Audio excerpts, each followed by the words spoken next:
गुरु रूप साध संगत जीओ, चंद मिनट गुरबाणी विचार आप जी दे समक्ष भेंट करिए।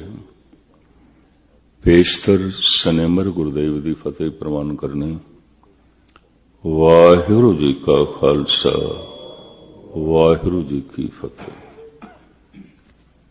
भगत सिरमौर श्री कबीर जी दे एक सलोक दी विचार थानू सरवण कराण लगा। कबीर ऐसा बीज बोए, 12 मास फलंत। शीतल छाया गहर फल, पंछी केल करंत।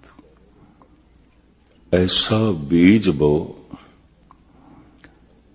अगर वो बीज फल तक अपड़ जाए तो फिर 12 महीने फली बो, ता जिंदगी फली बो। लगदे ही रहणगे फल, लगदे ही रहणगे। वो फल तो रहत कदी होएगा ही नहीं। फल हर वक्त लगदे रहणगे। ऐसा बीज बोए, हुण ऐसा शब्द है ते इस दे मुकाबले ते लभना पेगा कैसा बीज। कबीर ऐसा बीज बोए। इतनी गल आख के कबीर चुप ने। कहंदे ने महापुरुषां दे बचन रहस दे चाहुंदे ने, रमज दे चाहुंदे ने, खोलने पैंदे ने। जिवें ईश्वर बहुत सारे सानू फल देंदा है पर छिलकियां दे च लपेट के। केला है, छिलका एक पासे करना पैंदा है। संतरा है, छिलका एक पासे करना पैंदा है। बादाम है, अखरोट है। गिरी देंदा है, स्वादी फल प्रभु देंदा है बेशतर, पर छिलकियां च लपेट के। वो गिरी महफूज रवे, पक सके। इस वास्ते बड़े बड़े महापुरुषों ने गल सिद्धि नहीं आखी, रमज दे चाखी है, रहस दे चाखी है। खोलनी पैंदी है आप। ते जे ना खोलन दी जाच होवे ते उस रहस दे च, उस रमज दे अंदर जो कुछ है, मनुख वांझा रह जांदा है, वांझा रह जांदा है। जद कदी इस तरह की कथा चले, मैनू अपने जीवन की एक घटना याद आ जाती है। थाईलैंड की रात दे किधरे 12 बजे पहुंचे तो भाई साहब, भाई अर्जन सिंह ननकाना साहब काफी लंबे समय तक सेवा करते रहे, गुरमुख प्यारे। वो मैनू कहने लगे, गैनी जी लंगर बना के रखे है, छक लो। मैं कहने हुण नहीं छकना, बहुत देर हो गई है, लोड़ नहीं। कहने लगे फिर इस तरह तो नहीं सोना, तुसी फल छक लो। मैं कहा अच्छा चलो। ते मेरे अगों फल रखे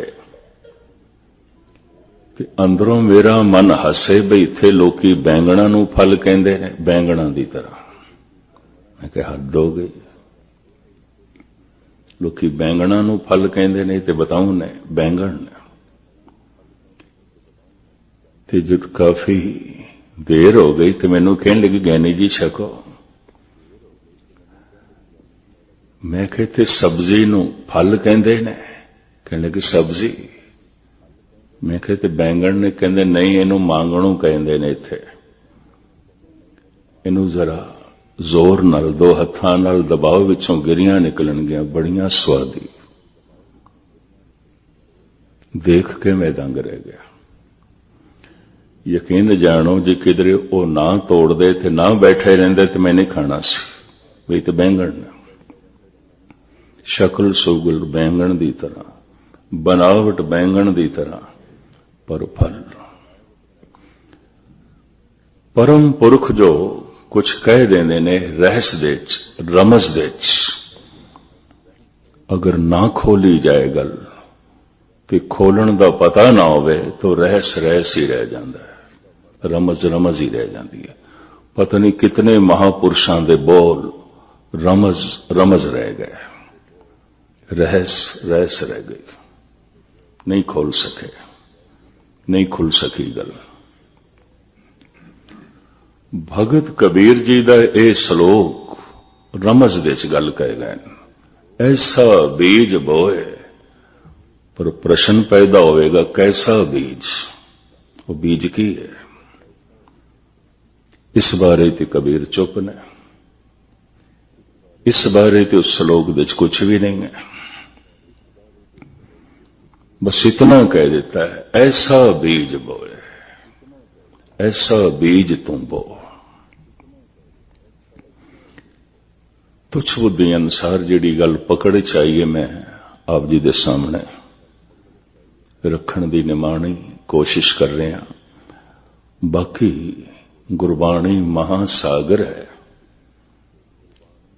कोई किसी पासों जुबकी लैंदा है, कोई किसी पासों, किसी दे हथ कोई मोती आउंदे ने, किसी दे हथ कोई, पर चूंकि मोती सारे ही सागर दे ने, इस वास्ते सारे ही अर्थ ठीक ने, सारियां विचारां ठीक ने,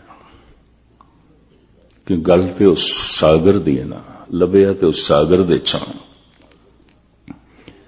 ये ते कबीर जानन कि वो कितनी गहराई चो बोले या कितनी बुलंदी तो बोले। कहंदे जिहड़ी गल गहरी होंदी है उही उच्ची होंदी है, जिहड़ी उच्ची होंदी है उही गहरी होंदी है। जिस दरखत ने अपनियां शाखां आसमान तक लै जाणियां, उन्होंने अपनियां जड़ां पाताल दे च लै जाणियां पैंदियां। कहंदे जिहड़ा बोल, जिहड़ी विचार गहरी ना होवे उच्ची भी नहीं होंदी, और जिहड़ी उच्ची है लाजमी गहरी होवेगी, लाजमी गहरी होवेगी। महापुरुषां दे बोल बहुत बुलंदियां नूं छूंदे ने, बहुत गहराइयां नूं छूंदे ने, तल बड़ा गहरा। इतनी पहले गहराई दा पता चले तां बुलंदी दा पता चलेगा, तां पता चलेगा। ऐसा बीज बोए 12 मास फलंत, ऐसा बीज परमात्मा ने सब नूं दिता है, मनुख नूं दिता है, मानव नूं दिता है, सब दे कोल है। धरती भी प्रभु ने बहुत वधिया दिती, हुण धरती भी होवे, बीज भी होवे, अड़चन की है? एक अड़चन है। कुदरत ने एक नियम बनाया है कि एक बीज दे चों इक्को ही तरह का फल निकलता है। कणक दे चों कणक पैदा होंदी है, बाजरा नहीं। बाजरे दे चों बाजरा पैदा होंदा है, मकई नहीं। मकई दे चों मकई पैदा होंदी है, चने नहीं। ते चणियां दे चों चने ही पैदा होंदे ने, कणक नहीं। मनुख नूं जिहड़ा बीज दिता है प्रभु ने, उहदे चों फल एक नहीं कई पैदा हो सकते हैं। और ये बीज की है? बीज मन है।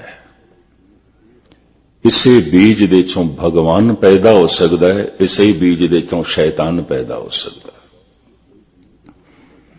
इसे बीज दे चों गुण पैदा हो सकते हैं, इसे बीज दे चों अवगुण पैदा हो सकता है। इसे बीज दे चों आनंद पैदा हो सकता है, इसे बीज दे चों सोग ते चिंता पैदा हो सकती है। सोग ते चिंता किथे होंदी है? मन दे च। आनंद किथे होंदा है? मन दे च। शैतान किथे होंदा है?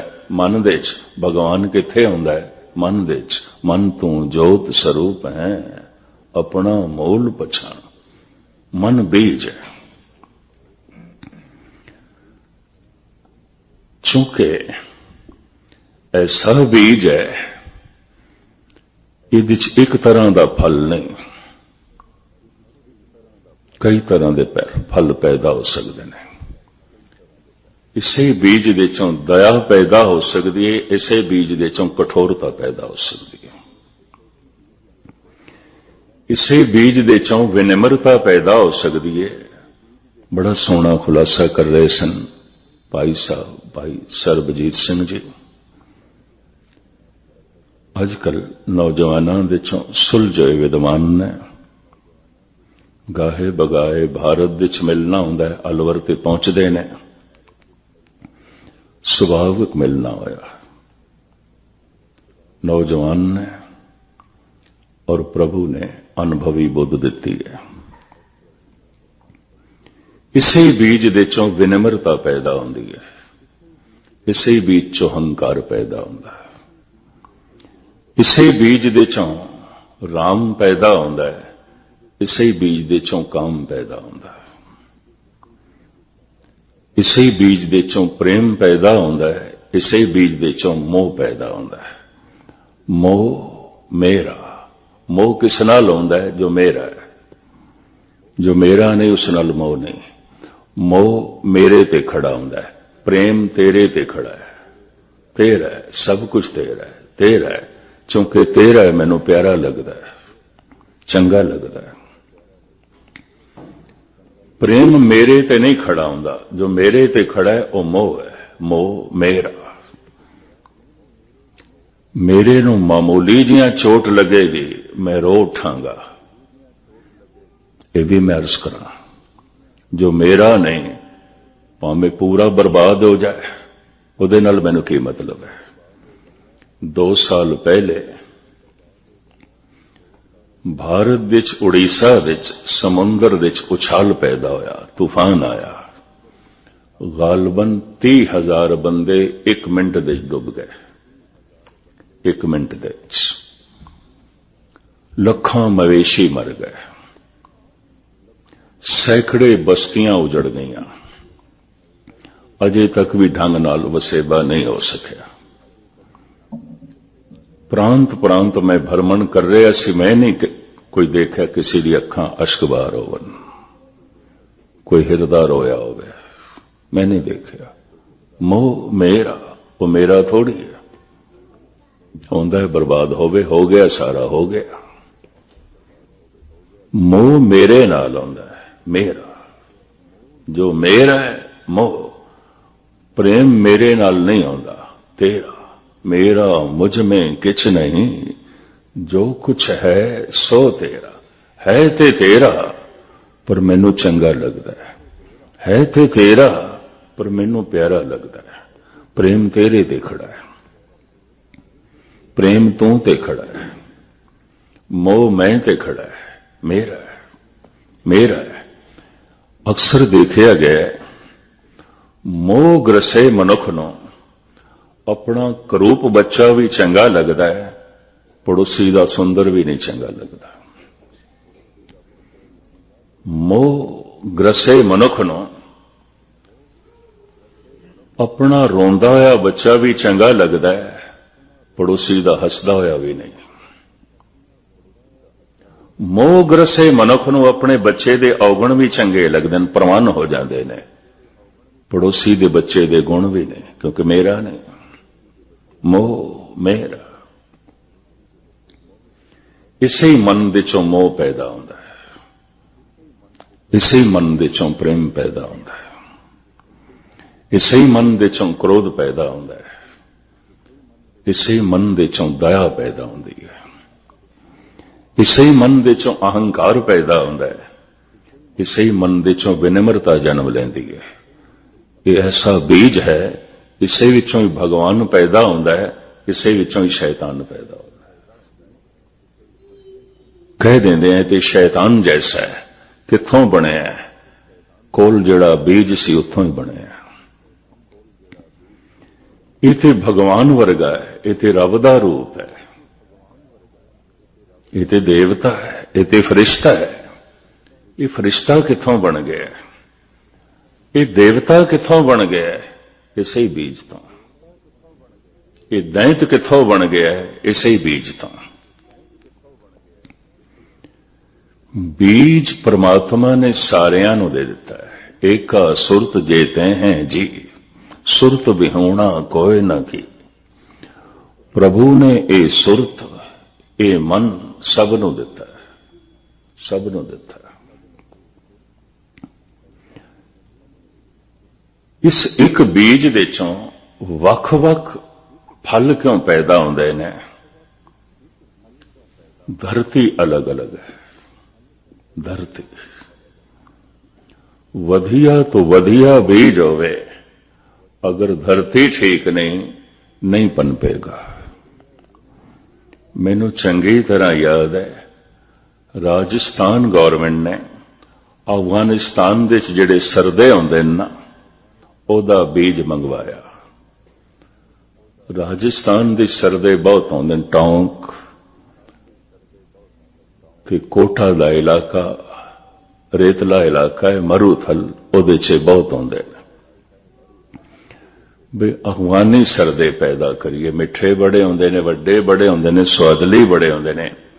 ਖੁੱਲਾ ਬੀਜ ਮੰਗਵਾਇਆ ਔਰ ਇਹ ਕੰਮ ਗੌਰਮੈਂਟ ਪੱਧਰ ਤੇ ਹੋਇਆ। ਬੜਾ ਖਰਚ ਕੀਤਾ ਗਿਆ। ਬਰਸਾਤੀ ਨਦੀਆਂ ਦੇ ਕੰਢੇ ਸੈਂਕੜੇ ਮੀਲ ਤੱਕ ਇਹ ਬੀਜ ਬੋਏ ਗਏ, ਪਨ ਪਏ, ਬੜੇ ਵੱਡੇ ਸਰਦੇ ਲੱਗੇ ਔਰ ਅਫਗਾਨੀ ਸਰਦਿਆਂ ਨਾਲੋਂ ਖੂਬਸੂਰਤ, ਵਜ਼ਨੇ, ਲੇਕਿਨ ਬਿਲਕੁਲ ਫਿੱਕੇ, ਨਾ ਸਵਾਦੀ ਨਾ ਮਿੱਠੇ।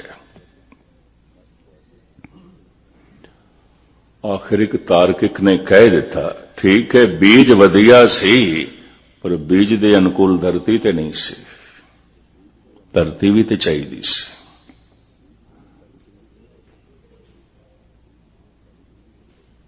ਉਸ ਤਰ੍ਹਾਂ ਦਾ ਮਿਠਾਸ ਨਹੀਂ ਪੈਦਾ ਹੋ ਸਕਿਆ, ਉਸ ਤਰ੍ਹਾਂ ਦਾ ਸਵਾਦ ਨਹੀਂ ਪੈਦਾ ਹੋ ਸਕਿਆ। ਮਨ ਬੀਜ ਹੈ, ਇਸ ਨੂੰ ਬੀਜਣਾ ਕਿਹੜੀ ਥਾਂ ਤੇ ਹੈ, ਕਿਹੜੀ ਸੰਗਤ ਦੇ ਵਿੱਚ, ਕਿਸ ਵਿਚਾਰ ਦੇ ਵਿੱਚ, ਕਿਸ ਸੋਚਣੀ ਦੇ ਵਿੱਚ, ਕਿਸ ਚਿੰਤਨ ਦੇ ਵਿੱਚ, ਉਸ ਤਰ੍ਹਾਂ ਦਾ ਹੀ ਮਨ ਦੇ ਚੋਂ ਪੈਦਾ ਹੋਵੇਗਾ। ਮਨ ਪ੍ਰਮਾਤਮਾ ਨੂੰ ਯਾਦ ਕਰ ਸਕਦਾ ਹੈ, ਮਨ ਪ੍ਰਮਾਤਮਾ ਹੋ ਜਾਂਦਾ ਹੈ। ਮਨ ਸ਼ੈਤਾਨ ਨੂੰ ਯਾਦ ਕਰ ਸਕਦਾ ਹੈ, ਮਨ ਹੀ ਸ਼ੈਤਾਨ ਹੋ ਜਾਂਦਾ ਹੈ। ਧਰਮ ਦੀ ਸਾਧਨਾ ਮਨ ਦੀ ਸਾਧਨਾ ਹੈ। ਹੋ ਸਕਦਾ ਹੈ ਸਾਰੇ ਜ਼ਿੰਦਗੀ ਕੋਈ ਗੁਰਦੁਆਰੇ ਆਂਦਾ ਹੋਵੇ, ਪਰ ਜਿੰਨੇ ਚਿਰ ਤੱਕ ਉਸਨੇ ਮਨ ਦੀ ਸਾਧਨਾ ਆਰੰਭ ਨਹੀਂ ਕੀਤੀ, ਅਜੇ ਧਾਰਮਿਕ ਦੁਨੀਆ 'ਚ ਇਸਨੇ ਪਹਿਲਾ ਕਦਮ ਵੀ ਨਹੀਂ ਰੱਖਿਆ। ਅਜੇ ਤੇ ਸ਼ਾਇਦ ਇਹ ਰਸਤਾ ਵੀ ਨਹੀਂ ਪੁੱਛਦਾ ਪਿਆ। चलना तो एक पासे, मम्मा मन स्यों काज है, मन सा दे सिद्ध होए, मन ही मन स्यों कहे कबीरा, मन सा मिलिया ना कोई। मन जैसा होर कोई भी नहीं है। धन गुरु गोबिंद सिंह जी महाराज का एक महावाक, दसम ग्रंथ साहिब कहते हैं, सर्व काल है पिता अपारा, देव काल का मात हमारा, मनुआ गुरमुर मनसा माई, जिन मोह को शुभ क्रिया पढ़ाई। सतगुरु कहते ने मन मेरा गुरु है। क्यों? हद हो गई। मनुआ गुर, ये मेरा मन मेरा गुरु है। क्यों? मन मनने ते गुरु है, मन न मनने ते गुरु भी नहीं है।